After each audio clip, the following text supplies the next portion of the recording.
हरिओम नारायण। मैं आचार्य डॉक्टर सुशांत राज। शारदीय नवरात्रि की आपको हार्दिक शुभकामनाएं। शारदीय नवरात्रि के जो आखिरी के जो 3 दिवस हैं वो बहुत महत्वपूर्ण हैं। जैसे कि प्रथम जो है सप्तमी है जो आएगी वो है कालरात्रि, अंधकार पर विजय। नवरात्रि की जो सप्तमी तिथि है वो माँ दुर्गा के 7वें माँ कालरात्रि के स्वरूप में समर्पित मानी जाती है।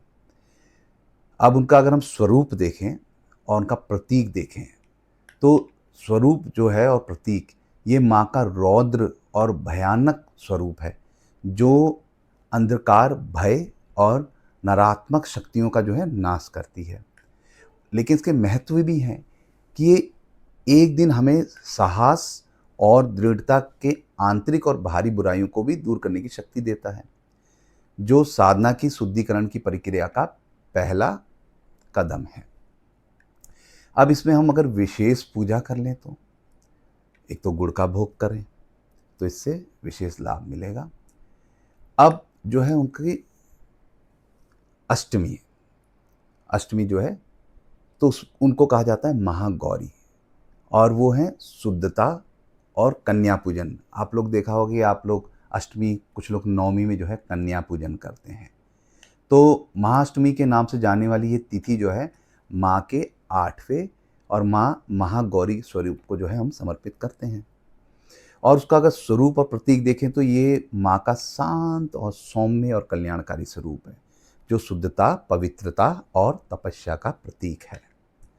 और महत्वता इस दिन जो है कन्या पूजन का विशेष महत्व है, जो स्त्री शक्ति के सम्मान और देवी की सच्ची आराधना का पाठ सिखाता है। ये शुद्धिकरण के बाद सौंदर्य और शांति प्राप्ति का भी संकेत है। तो इसमें जो है विशेष पूजा कर सकते हैं कि कन्या पूजन तो होता ही और साथ में हवन भी करते हैं। अब तीसरा जो है वो है नवमी, सिद्धिदात्री पूर्णतः विजय का, नवरात्रि का अंतिम दिन महानवमी। माँ के 9वें और अंतिम जो है माँ सिद्धिदात्री के स्वरूप को समर्पित है। स्वरूप और प्रतीक, यह सिद्धियां प्राप्त करने वाली देवी है जो पूर्णतः आध्यात्मिकता के साथ ज्ञान और विजय का भी प्रतीक है।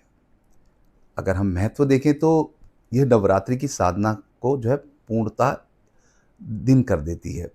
इस दिन जो है बुराई जो है पर जो है अच्छाई की विजय होती है। दशहरे का भी जुड़ाव भी होता है, तो हम देखा कि फिर अगले दिन दशहरा मनाते हैं। तो ये जीवन के लिए जो क्षेत्र में जो है सिद्धियां प्राप्त करने और संदेश देती है कि हम किस तरह से जो है सिद्धियां प्राप्त करें और उसका हमें लाभ मिले।